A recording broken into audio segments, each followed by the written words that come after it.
Lewap welaýatynyň Fara we etrawyna ilatyň elektrik energiýasy, suw we tebii gaz üçinçiligi hadasyz bolmagyny galýar. Bu barada Zatlyk radiosynyň habarçysy 12-nji aprelde Sewitden habar berdi. Ilatok, suw we gaz bilen diňe agzaçar we agyz beklenýän wagty 2 sagat töwre üpjün edilýär. Soň ýygy-ýygydan kesilýär diýip Faraply ýaşaýjy Zatlyk radiosynyň habarçysyna gurrun berdi. Habarçynyň maglumatlaryna görä Fara vilayatynyň tok, suw we gaz üçinçiligi zerur infrastruktura ýetmezçiligi sebäpli bökdelýär. Turbolaryň ýarylmagy olaryň dolu hatardan çykmagy, transformator zerurlygy we beýleki problemalar Fara vilayatyny köseýär. Öňkü Buhara köçesine turbolaryň ýarylmagy hemişe bahana, remont bahanasy bilen suw kesmekde we urildi diýip bir ýerli ýaşaýjy habarça gurrun berdi. Ýerli ýaşaýjylaryň sözlerine görä, Farapda häkimlik binasynyň ýerleşýän köçesinden başga köçelerin ýaşaýjylary hadasyz agyz suw üçinçiligine sebäp bolýarlar. Paýtaht Aşgabatdan 600 kilometr töwre aradaşlykda ýerleşýän Günnogor Farap etrawy Özbegistan bilen serhetleşýär.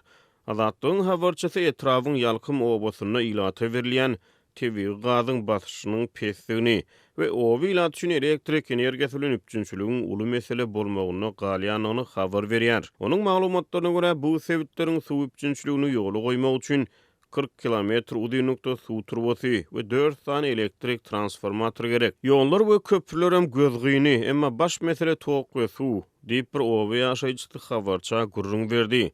Elektrik üçinçiligi bilen bagly meseleler hatda mektep jaňlaryna çenli öz täsirini ýetirdi.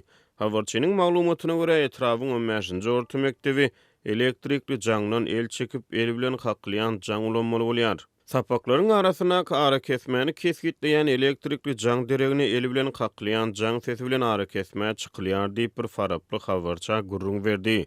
Türkmen hökümetiniň maslahatlaryna adatça ýurdun öz ilatynyň ençeme ýyllardan bäri kösenýän tok ýetmezçiligi barada kiramagy söz aýdylman.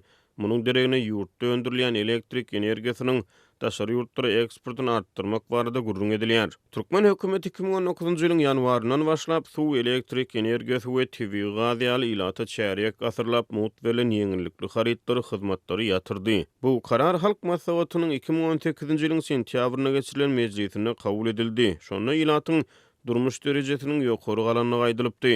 Emma azatlyk ýurtdaky dowam edýän ýeti ykdysady krizisiň gytçylygyň we gymmatçylygyň arasyna gurupdan düşen ilatyň güni gözeran aladalarynyň hasem kıynaşanyny barada dowamly maglumatlar beripdi. Mundan öňe Farap häkimetleri gazy tygyşytlamak tagyrlalarynyň çägine habarçynyň maglumatyna görä Sewitde oba hojalyk ekinleri ösdürilip ýetişdirilýän ýyly dyşganalary tebii gaz üçinçiliginden mahrum edipdi.